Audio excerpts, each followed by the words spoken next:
أعوذ بالله من الشيطان الرجيم.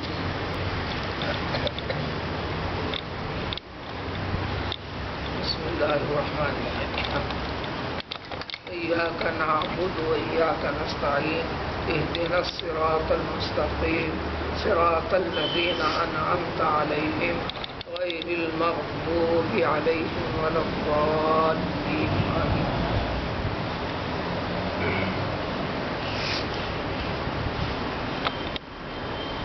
اللہ تعالیٰ کی حمد و ثنا اور یہ بتانے کے بعد کہ سارے عالموں کا، سارے جہانوں کا رب، مالک، اختیار رکھنے والا، پیدا کرنے والا، دیکھ بھال کرنے والا، ان کو قائم رکھنے والا، رزق دینے والا، سب کچھ اللہ تبارک تعالیٰ ہے، اور اس کی ذات صفت رحمت کے ساتھ جڑی ہوئی ہے، بہت زیادہ صفت رحمت کے ساتھ جڑی ہوئی ہے، اس لحاظ سے وہ رحمان تھا اور اپنے بندوں پر بہت زیادہ مہربانی بھی فرماتے ہیں، خاص طور پر جو اپنے رب کو رب مانتا ہو، سمجھتا ہو۔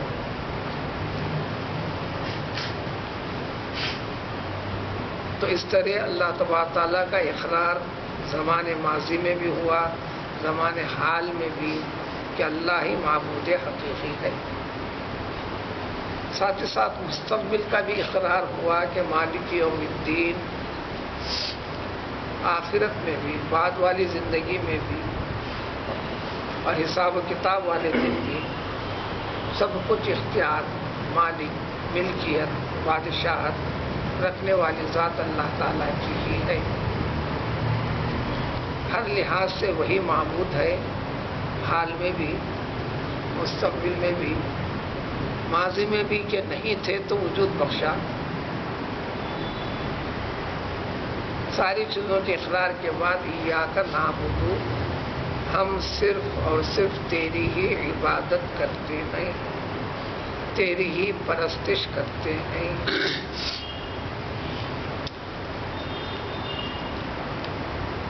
تیری ہی بندگی کرتے ہیں۔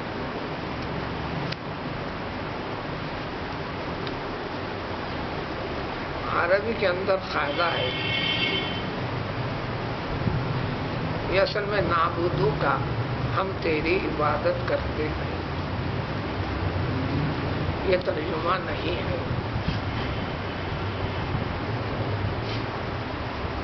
نعبدو کا کے جگہ کا کو پہلے کرتی ہے، جو ایا کا ہے وہ صرف کا ہے۔ آبجیکٹو پوزیشن جو لکھے پڑے لوگوں کی ہے، مفعولی حالت، اس کی ضمیر کہتے ہیں اس کو الگ سے لکھنے میں نہیں آتی، جب علیحدہ سے لکھنا ہے تو ایا کا، تجھ کو، یا مجھ کو، یانا ہم کو، یاہم ان کو، یاہا فیمیل کے لیے اس کو، یاہنہ فیمیل کے لیے ان کو۔ یہ ہمیشہ کسی فعل کے ساتھ آخر میں جڑ کر آتا ہے، جیسے نعبدو کا، نستعینو کا۔ لیکن اس طرح رکھنے پر نعبدو کا ہم تیری عبادت کرتے ہیں، یہ مطلوب نہیں ہے، اس لیے کہ ہم تیری عبادت کرتے ہیں، تیری تو کرتے ہیں، تیرے ساتھ اور کی بھی کرتے ہیں، جو اللہ کو یہی پسند ہے، اسی کا نام شرک ہے۔ موجودہ دور میں تعلیم کی، تربیت کی، سمجھ کی، فہم کی کمی کی وجہ سے کہلانے والے مسلمانوں کا بھی بڑا طبقہ کثرت کے ساتھ افراد جمعے کو جمعہ بھی آتے ہیں، عید کی نماز کی تو پابندی کرتے ہیں، بعض تو روزانہ کی نمازوں میں چند ایک نمازیں پڑھ لیتے ہیں، بعض تو 5 وقت کی نمازیں بھی پڑھتے ہیں، رمضان کے روزے بھی رکھتے ہیں۔ سمجھ کی کمی میں دیگر ایسی بھی چیزیں کرتے ہیں جو رب کو معبود کے جیسا درجہ تقدس عطا کر دیتے ہیں. تو اس میں کیا ہوا؟ دیکھو ہم روزے بھی رکھے، 5 نمازیں بھی پڑھیں، عید کے نماز بھی پڑھیں، زکوٰۃ بھی دیے، یہ بھی کریں، یا یہ نہیں ہوتا. تو اسی لیے جب اس کو پلٹا دیتے ہیں تو حصر کے معنی اس کے سوا نہیں، تاکید کے معنی ہو جاتا ہے. یہ استعمال قرآن میں جگہ جگہ ہے، جہاں جہاں تاکید ہوتی ہے. تو نعبدو کا جا کر ایاک نعبدو اب ترجمہ ہوتا. اب اردو میں کئی طریقے سے کرو، عربی میں تو ایک ہی طریقہ ہے بولنے کا، ایاک نعبدو. ترجمہ کسی بھی زبان کا متبادل مفہوم ہوتا ہے. ہو بہو جوں کا تو فٹ بہت کم جگہ ہوتا ہے اور 20 میں جگہ ہوتا ہی ہے.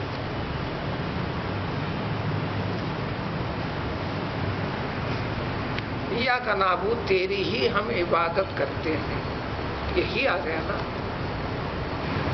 تیرے سوا کوئی نہیں. جس میں مفہوم یہ نکلا ہم تیری ہی عبادت کرتے ہیں، تیری ہی پرستش کرتے ہیں، تیرے سوا کسی کی نہیں. یہ 2 مفہوم نکلیں گے.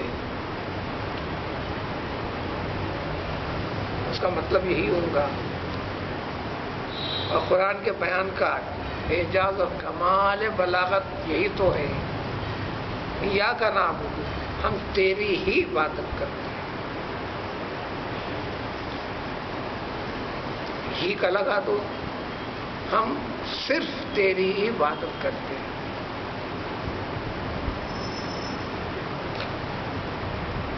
سورہ کافرون میں سن لیا ہم نے، انہوں نے مطالبہ بھی کیا تھا. ٹھیک ہے، ہم آپ کے اللہ وحدہ کی بھی عبادت کرتے ہیں اور کبھی کبھار مشرکوں کی بھی کرتے ہیں. اس وقت تو خطاب کیا تھا راست پیغمبر صلی اللہ علیہ وسلم سے، بالواسطہ سارے مسلمانوں سے، کہ یہ بھی کریں گے وہ بھی کریں گے. اسی کا مطالبہ آج کی دنیا مسلمانوں سے بآواز بلند کر رہی ہے. ہماری تقاریب میں، ہمارے گنائش میں، ہمارے اس میں مذہبی رواداری کا نام لیتے ہوئے تم مذہبی سختی سے نیچے اتر کر آؤ، ساتھ رہیں گے، قریب قریب اتفاق پیدا کریں گے. جب قرآن نازل ہوا تو جب کی بات ہے، جب کچھ مسئلہ ہے جو آج بھی کئی پہلوؤں کے ساتھ نمودار ہو رہا ہے، ہوا ہے. کئی لوگ بہکے میں آگے بڑھتے ہیں. جب اس میں آگے بڑھتے ہیں تو یا کا نعبدو کا جو زبان سے کہہ رہا ہے وہ عقیدے کے ساتھ غلط ہے، وہ جھوٹا ہے. دل میں یا کا نعبدو نہیں ہے، صرف زبان پر یا کا نعبدو رہ گیا. دین نام ہے دل سے پہلے تصدیق، اعتقاد، زبان سے اظہار، بات کا نام. تو ترجمہ ہوا یا کا نام. پورے سورہ فاتحہ کے اندر سب سے اہمیت اور فضیلت رکھنے والی، سب سے زیادہ گہرے مفہوم کو بیان کرنے والی آیت یہی ایک آیت ہے، یا کا نعبدو یا کا نستعین، جو سابق سے اس سے سب کو جوڑ کر پورا گیا. جیسے پوری نماز کے اندر سب سے زیادہ اور بڑی اور اہم چیز ہے سجدہ اور سجدے کی تسبیح. پوری نماز اپنی جگہ ہے، فرض، اس میں کوئی تبدیلی نہیں. اس میں سب سے بڑا مقام سجدے کا ہے، سجدے کی تسبیح کا ہے. اسی طرح پورا سورہ فاتحہ جو سارے قرآن کے رازوں کو اپنے اندر لیا ہوا، چھپایا ہوا ہے. اسی لیے قرآن کی ابتدا ہوں گی ذالک الکتاب، وہ جو راز ہیں جو چھپے ہوئے ہیں، وہ ذالک کے معنی وہ یہ ہے جو اس کلام پاک کی شکل میں. اور وہ راز کھلتے جائیں گے، اس راز کے اوپر سے پردے اٹھتے چلے جائیں گے اس شخص کے لیے جو اہدنا الصراط المستقیم کے اوپر قائم ہو، دل سے اعتقاد رکھ کر زبان سے اپنے رب کے ساتھ توفیق کی دعا کرتا ہوں، ہدایت کا راستہ چاہتا ہوں۔ اب کتاب اللہ کے ذریعے سے ہدایت ملے گی، رہنمائی ہوتے چلی گی، پھر اس کے بعد توفیق کا مرحلہ ہدایت بنے، اس ہدایت کی توفیق جو صرف اور صرف اللہ کا اختیار ہے، کسی رسول کا بھی اختیار نہیں۔ جہاں جہاں قرآن میں اس جیسا مفہوم ہے انک لا تہدی من احببت ولکن اللہ یہدی من یشاء، اے محمد صلی اللہ علیہ وسلم آپ جس کو چاہے اس کو ہدایت پر لا لیں، یہ ہوئی نہیں سکتا، جبکہ پیغمبر صلی اللہ علیہ وسلم کے ناموں میں سے ہادی علیہ السلام بھی ہے۔ سارے انبیاء کرام علیہ السلام ہدایت کا راستہ بتانے کے لیے ہی آئے ہیں، تو ہدایت کے مرحلے ہیں، جہاں آپ ہدایت نہیں دے سکتے وہاں ہدایت سے مراد توفیق، یہ اللہ کا کام ہے، راستہ بتانا اللہ کے حکم سے رسولوں کا کام ہے، رسولوں کی اتباع کرنے والوں کا کام ہے، اللہ کی بھیجی ہوئی کتابوں کا کام ہے، یہ راستہ بتانا، ان ساری چیزیں بتانے کے بعد اس پہ ٹھکانا اور جمانا، وہ بھی ہدایت دینا ہے، توفیق دینا ہے، وہ صرف اور صرف اللہ کا کام ہے۔ اور اس مسئلے میں بلا کسی استثناء کے امتیاز کے ہر انسان اللہ کا محتاج ہے، حتیٰ کہ ہر رسول بھی اس کا محتاج ہے، اور وہ توفیق اللہ تعالیٰ نے رسولوں کو پہلے درجے میں عطا فرمائی۔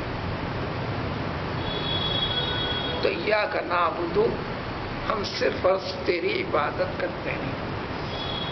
ہمارے اردو اصطلاح میں، اردو کہنے والوں معاشرے میں عبادت کا مطلب صرف نماز پڑھنا، روزہ رکھنا، اسی کے ساتھ محدود ہو جاتا ہے۔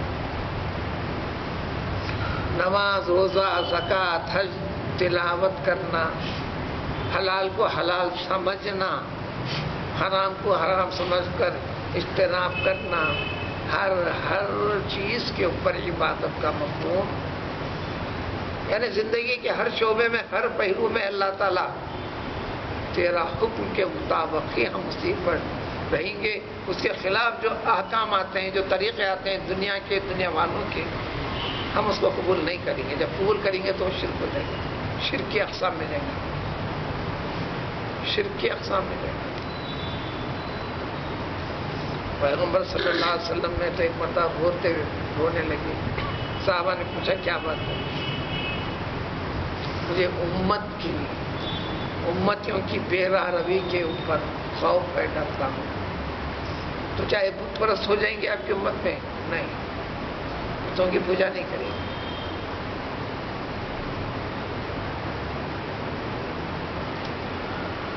بلکہ اعمال کے اندر ریاکاری آ جائیں گے، شہرت آ جائیں گی، دکھلاوا آ جائے گا، خفیہ قسم کے شرک۔ پھر وضاحت کیا، دیکھو ایک چونٹی کبھی تمہارے بدن پہ نیچے سے چڑھ کر کبھی پیٹھ تک بھی آ جاتی ہے، جب تک تم کو پتہ نہیں چلتا۔ جب ذرا سا آنے کا اعلان کرنا چاہتی ہے ذرا ڈس کر کہ دیکھو میں یہاں ہوں، تم پہچانے نہیں نا، جب پتہ چلتا کہ چونٹی نے کاٹا، پھر وہاں تک کیسے آتا؟ جس طرح تمہارے بدن میں رینگتے ہوئے چونٹی بدن پہ چڑھ جاتی ہے، شرک بھی خفیہ طور پر تمہارے اندر سرایت کر جاتا ہے، تم کو پتہ بھی نہیں چلتا۔ بہت سے لوگ اس میں مبتلا ہو جائیں گے۔ عبدیت مانے غلامی، اللہ کے حکم منشے کے معاملے میں اپنے آپ کو غلامیت میں، کامل غلامیت کے درجے میں دینا، اپنی رائے، اپنی عقل، اپنے ارادے کو ہٹا کر اپنے ارادے کو اللہ کے حکم اللہ کی مرضی، اللہ اور رسول کے بتائے طریقے کے اوپر اپنے آپ کو سونپ دینا، اس کا نام ہے عبادت۔ اس سلسلے میں ہم ایاک نعبد صرف اور صرف آپ ہی کی کرتے ہیں، لیکن یہ اس وقت تک ممکن نہیں ہے رب جب تک آپ کی مدد نہ ہو۔ تو ایک اعتبار سے ایاک نعبد ہر قسم کے شرک سے اپنے آپ کو بری ہونے کا اعلان، اللہ تعالیٰ کی توحید کا اقرار۔ تو ایاک نستعین کے ذریعے سے کہ بندہ پوری طریقے سے عاجز اور مجبور ہے جب تک کہ آپ کی مدد نہ ہو، اس لیے ایاک نعبد ایاک نستعین سب سے بڑی آیت وزن میں اس سورے کے اندر۔ اب اس کے بعد نستعین کا طریقہ، استعانت مدد طلب کرنا، لہذا نظر ماننا تو اللہ کی، روزے رکھوں گا بولو، فقراء کو کھلاؤں گا بولو، کسی کی حاجت روائی کروں گا بولو، اللہ کے لیے، فلاں کے لیے، فلاں کے لیے۔ نظر و نیاز منت ماننا ناجائز نہیں ہے، قرآن میں مستقل مسائل پیش کیے اس کے، سورہ حج میں ذکر ہے وَلْيُوفُوا نُذُورَهُمْ، حکم دیا اللہ تعالیٰ نے، جب نظر مانے ہو تو اس کو پورا کرو، کرنا فرض ہو جاتا، واجب ہو جاتا۔ نظر ماننے کے بعد پورا نہ کرنے پر، جس طرح نماز کے چھوڑنے پر سوال ہوں گا کیونکہ فرض کو چھوڑا تھا، یہ بھی فرض ہے۔ ایک اللہ تعالیٰ نے جو لاگو کیا وہ فرض، جو بندہ خود میں ایسا کروں گا جب کہنے کے ساتھ اس پر فرض ہو جاتا، اس پر فرض ہو جاتا۔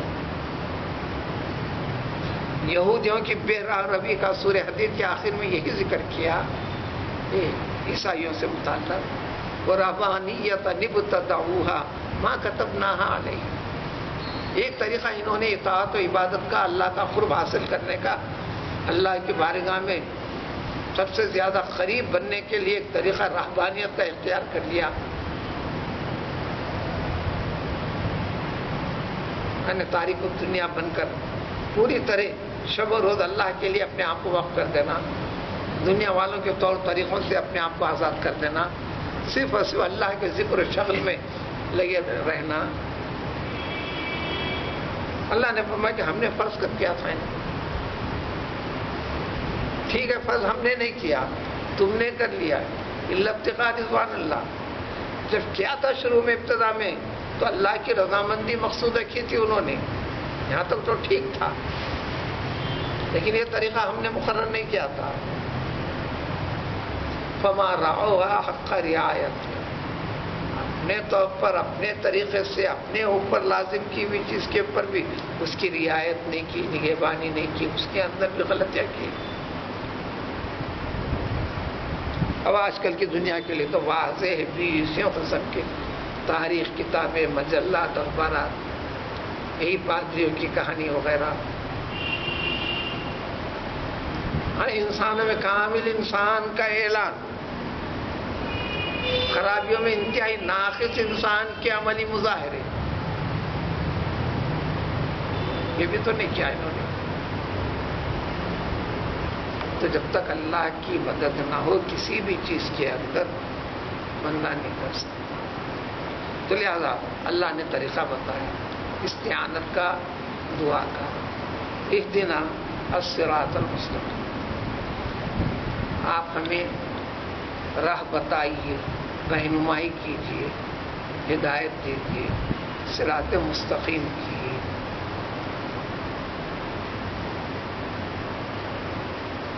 چوڑا سیدھا چوڑا راستہ، کھلا راستہ جس میں تنگی نہ ہو، صراط مستقیم کہیں ٹیڑھا موڑ وغیرہ نہ ہو، ڈائریکٹ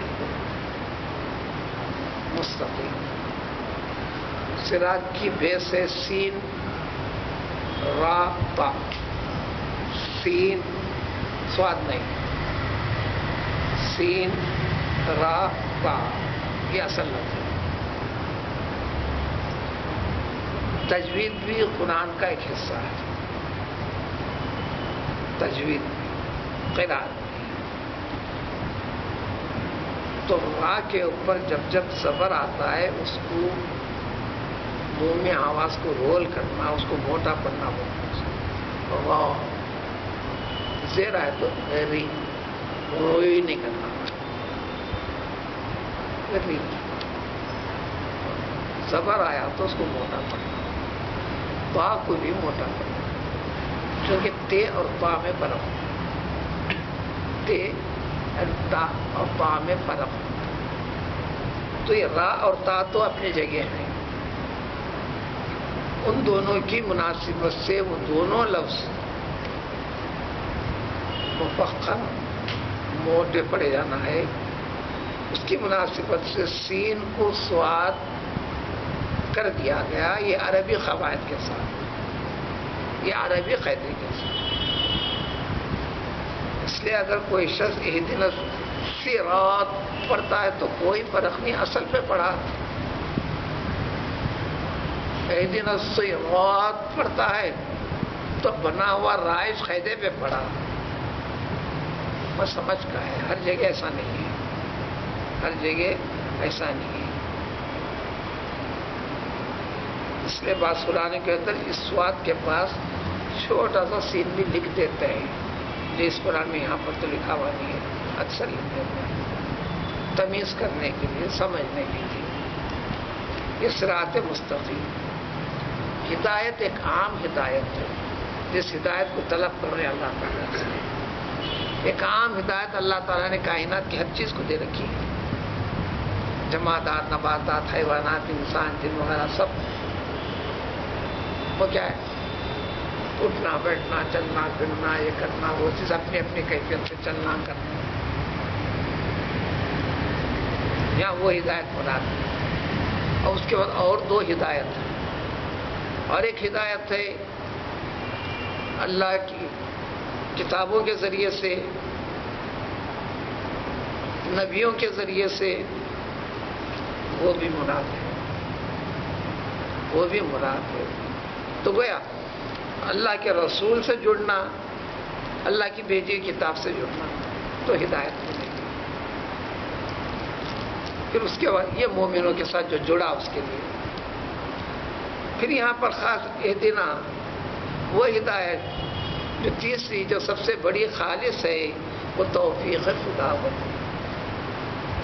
قرآن کی تلاوت میں جب یہ ہدایت کا صراط کا ذکر چلتے جائے گا، کہیں تو نبی کو ہدایت دینے کی باتیں آتے ہیں، بعض جگہ اے نبی تم کہاں سے ہدایت دیتے ہیں؟ ہدایت تو دینا ہمارا کام ہے۔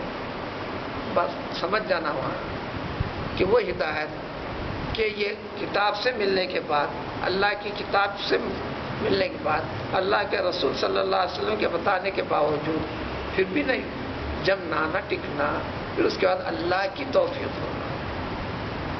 یہاں دونوں مرادیں، اہدنا الصراط المستقیم، اے رب تو ہماری رہنمائی فرما، راستہ بتلا، ہدایت دے۔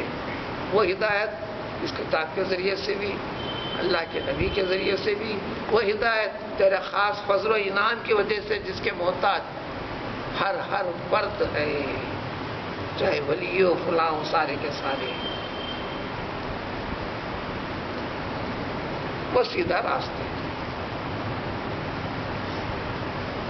یعنی شریعت دین کی جو طریقہ کے جس کو پسند ہے۔ پھر وہ راستے کی وضاحت کر دی کہ وہ صراط مستقیم کیا ہے۔ صراط الذین انعمت علیہم، جن کے اوپر تو راضی ہو کر، اس راستے پر چلنے والوں پر راضی ہو کر جو تو نے انعام فرمایا ہے۔ قرآن جگہ جگہ اس کی تفصیل پیش کرتا ہے۔ انعام والے لوگوں کو ایک جگہ فہرست گنوایا ہے سورہ نساء میں، اولئک الذین انعم اللہ علیہم من النبیین والصدیقین والشہداء والصالحین۔ نبی کے بعد کے درجے صدیقین، شہداء، صالحین، یہاں نام تعلیم کیا تھا۔ شہداء جنہوں نے اللہ کو جان کر، اللہ کو مان کر، اللہ کے راستے پر رہ کر اپنی جان مال سب کچھ اللہ کی راہ میں صرف کر دیا، اللہ کی رضا کے لیے۔ صدیقین جو ہر چیز کی تصدیق کر کر اپنے آپ کو جما دیا۔ پھر اس کے بعد والے درجہ اہل اللہ کا، اہل علم کا، اہل عرفان کا، جو صالحین میں جو اللہ تعالیٰ کی کتاب کو جان کر، مان کر، سمجھ کر اتباع فرمانبرداری کرتے چلے۔ تو اس کے اندر بہت بڑے پہلو راز بھی ہیں جو بڑی تفصیل ہے، انتہائی اختصار کے ساتھ۔ ایک شخص انجینئر بنا ہوا ہے، جب اس میں داخلہ لیا بک ڈپو کے اوپر جا کر کتابیں خریدا۔ آپ کو بھی انگریزی پڑھنے آتی، اس کو بھی آتی، اس کو بھی آتی، لیکن انہیں انجینئر ہے، آپ انجینئر نہیں۔ ایک ڈاکٹر ڈاکٹری کرنے کے لیے بھی کتابیں خریدا، یہ کرا، تو کالج کو گیا، کتنے سال کا کورس پورا کیا۔ اس سے پہلے کتاب تو پڑھنے آتا اس کو، پھر لاکھوں روپے دے کر پڑھنے کی ضرورت کیا پڑے گی؟ خالی پڑھنے آ جانا، کتاب کا ہو جانا کافی نہیں۔ پڑھنا آ جانا، کتاب کا مل جانا کافی نہیں۔ اس لیے اللہ تعالیٰ نے صرف کتاب میں بھیج کر اس پہ اکتفا نہیں کیا، بھیجی گئی کتاب کو پڑھانے کا انتظام کیا، رسولوں کو سمجھایا، بتایا۔ چنانچہ رسول اللہ صلی اللہ علیہ وسلم نے بار بار اعلان کیا، انما بعثت معلما، اللہ تعالیٰ نے مجھے تمہارا معلم، استاذ بنا کر بھیجا ہے۔ خالی پڑھنا آ جانا کافی نہیں ہے، کتاب کا مل جانا کافی نہیں ہے، کیونکہ سب کے سبھی ہو جاتے ہیں۔ تو اس لیے راستے بتا دیے صدیقین کے، صالحین کے۔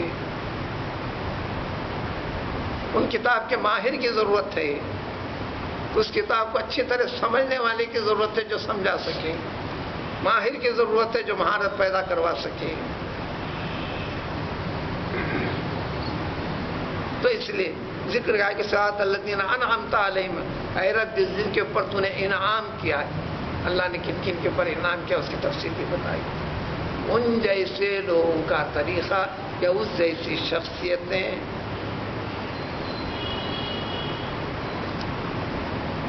معاشرے کے اندر خرابی کی بہت ساری وجوہات ہیں۔ ایک تو ہے کہ صرف تعلیم کے اوپر اکتفا کرتے ہیں، مجھے بس سے پڑھ لے تو اس کے اوپر یہ بھی بھٹکے گا، جبکہ اس تعلیم کے اوپر بعمل رہنے والی شخصیتوں کے اوپر نظر نہیں رکھے گا۔ دونوں چیزیں ضروری ہیں۔ ایک دفعہ یوں کرنے لگا، کسی کے اوپر سر تپا، پورا اعتقاد جوڑ دیا، صرف شخصیت کے اوپر رہ گیا۔ شخصیت سے آگے کتاب کیا ہے، حقیقت کیا ہے، اس کی طرف جانا نہیں چاہا۔ اس کے اندر بھی بھٹکنا ہے۔ تو ضرورت کتاب کے ساتھ جڑنا، اللہ کی کتاب کے ساتھ، اللہ کے رسول کے ساتھ، پھر اس کتاب کے ساتھ، اس کتاب کے جاننے والوں کے ساتھ، اس کتاب کے اوپر عمل پیرا رہنے والوں کے ساتھ، تاکہ مہارت پیدا ہو، تاکہ فہم اور سمجھ آ جائے، بھٹکنے نہ۔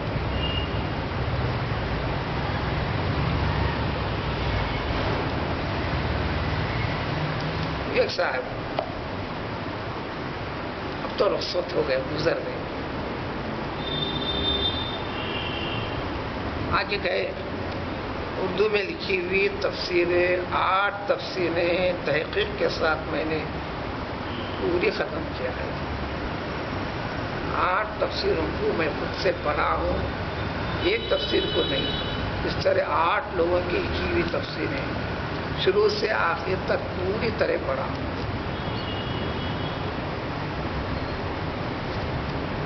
ٹھیک ہے، پڑھتے جائیے، بہت اچھی باتیں پڑھنا چاہیے۔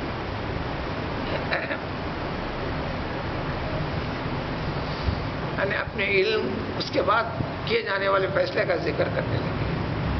پھر اس کے بعد کہا اللہ نے ان کو بچے بھی دیے، اچھے خاصے لڑکے بھی دیے، لڑکیاں بھی دی۔ آج ہے محلے میں ناموں کو لے کے دینا کرنا کیا ہے، نفس سے مسئلہ بتانا ہے۔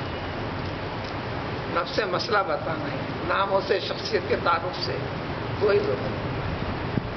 قرآن میں 20 چیزیں ناموں کے شخصیتوں کے ساتھ نہیں، اسباب نزول میں پتہ چلتا ہے کہ یہ فلاں صاحب کا ایسا ہوا تو ایسا نہ تھا، نفس مسئلہ پیش کرتا ہے۔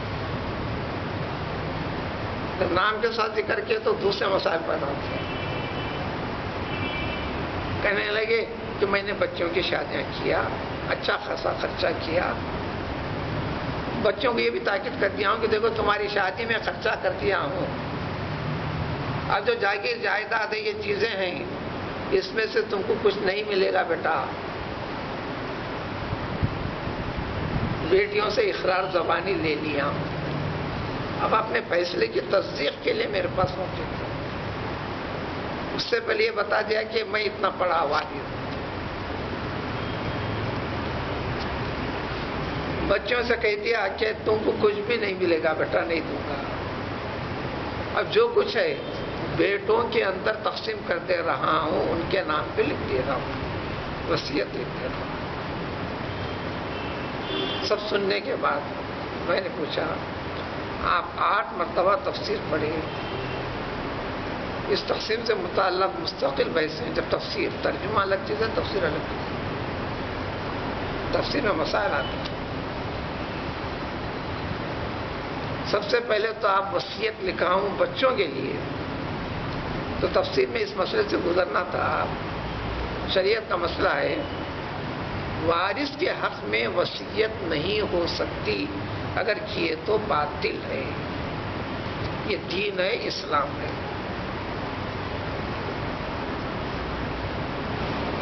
ہاں وصیت کرنا ہے تو لکھو، جو وارث نہیں ہے، مثلا میں بھی ہوں محلے میں، میرے نام پہ لکھ دو کچھ، تو کچھ ملے گا مجھے، کچھ کام آئے گی وصیت۔ تو بیٹیوں کو نہیں دینا، بیٹوں کو چھوں گا جو وصیت لکھ دیے آپ، کیونکہ موت کا خوف بھی ہونے لگ رہا ہے آپ کو، تو ایک تو کہ یہ دین سے خارج ہے۔ اب رہی بات بیٹیوں کے اوپر خرچہ کیے، تو میں نے کہا کہ بیٹوں کی جب شادی کیے تو کیا اس میں پیسہ لگائے؟ وہاں لگائے، تھوڑا سا لگائے، نہیں جیسے بچوں کی شادی کیا ایسے لگایا آپ کو، تو پھر کیا فرق رہا؟ یہ دلیل کہاں سے بنایا آپ نے کہ میں بیٹیوں کی شادی پہ خرچہ کیا ہوں؟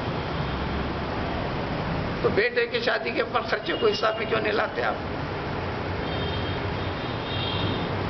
سر پکڑے، خاموش بیٹھے، شاید بات سمجھ لیے، اٹھ کے چلے گئے۔ اس کے بعد کیا ہوا، عمل ہوا نہیں ہوا، لوگ ملتے ہیں، میں ان سے پوچھتا نہیں، مجھے خوش کرنے کیا ضرورت ہے؟ قرآن کا حکم ولا تجسسوا، مسئلہ ان کے حد تک تھا، میرے حد تک تھا،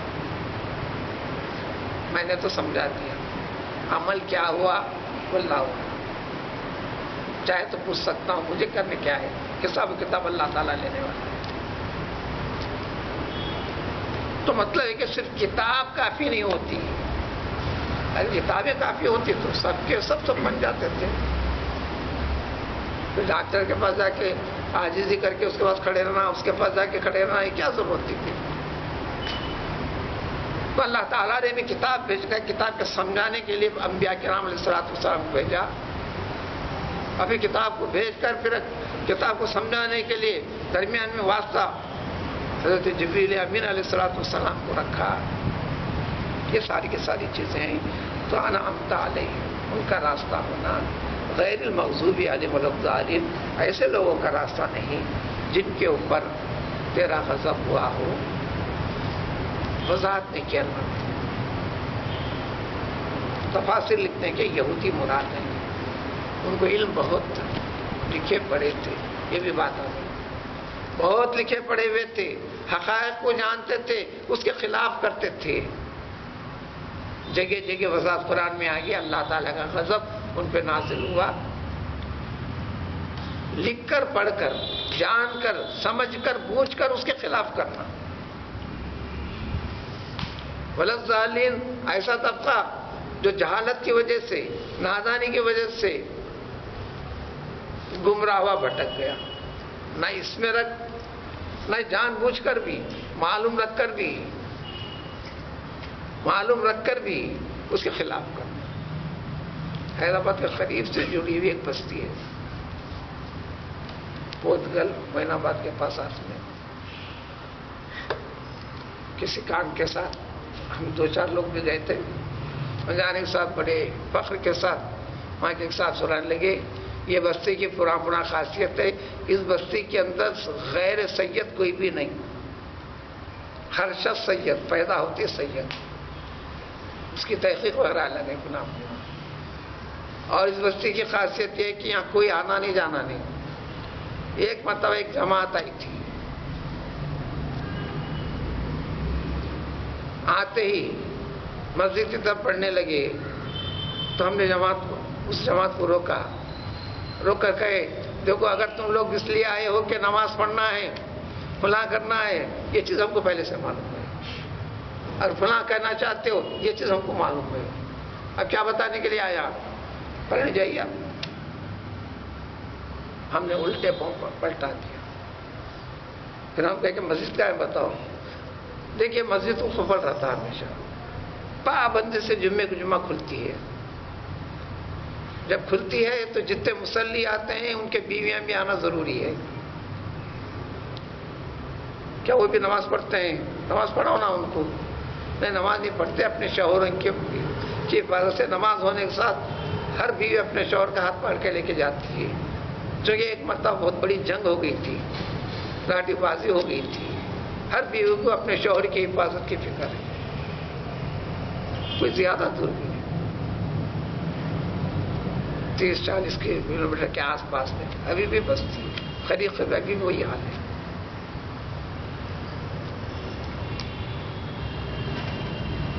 یہ بھی ایک نادانی ضلالت و گمراہی. ہم جاننا ہی نہیں چاہتے. ہم کو معلوم ہے. معلوم ہونا کافی نہیں ہے، معلوم ہونے کے بعد اس معلوم علم کے اوپر ایک چھاپ پڑنا. مغضوب علیہم جو لوگ تھے جانے بوجھنے سمجھنے والے لیکن عمل کے ساتھ بھٹکے ہوئے تھے. ایسا بھی نہ ہو جو سنتے ہیں جانتے کرتے ہیں ہدایت کے توفیق وغیرہ ہمارے ساتھ دے. یہ ساری کی ساری چیزیں اللہ تعالیٰ کے ہاتھ میں ہیں. بھی اسے اور راز اس سورے کے اندر ہیں نہ بھی بیان کرے. اب جو قرآن شروع ہوگا تو جتنی چیزیں وضاحت ہوں گی اسی سورہ فاتحہ کی 7 آیتوں کے تحت کی وضاحت اور تفصیل چلتے رہے گی. اس لیے سورے کی ابتدا اس کے قرآن کی ابتدا ہے ذالک الکتاب، وہ ہدایت وہ رہنمائی جس کے بارے میں تم چاہتے ہو وہ یہ ہے. وہاں سے کلام پاک شروع ہوتا ہے. اس سورے کے اختتام پر آمین کہنا سنت ہے، جس کے معنی ہے اے تبارک و تعالیٰ تو قبول فرما. نماز میں بھی آہستہ کہنا غیر نماز میں بھی، لیکن قرآن کا حصہ نہیں ہے. لیکن قرآن کی تلاوت دعا کے بعد آمین کہنا ہے. سبحان اللہ.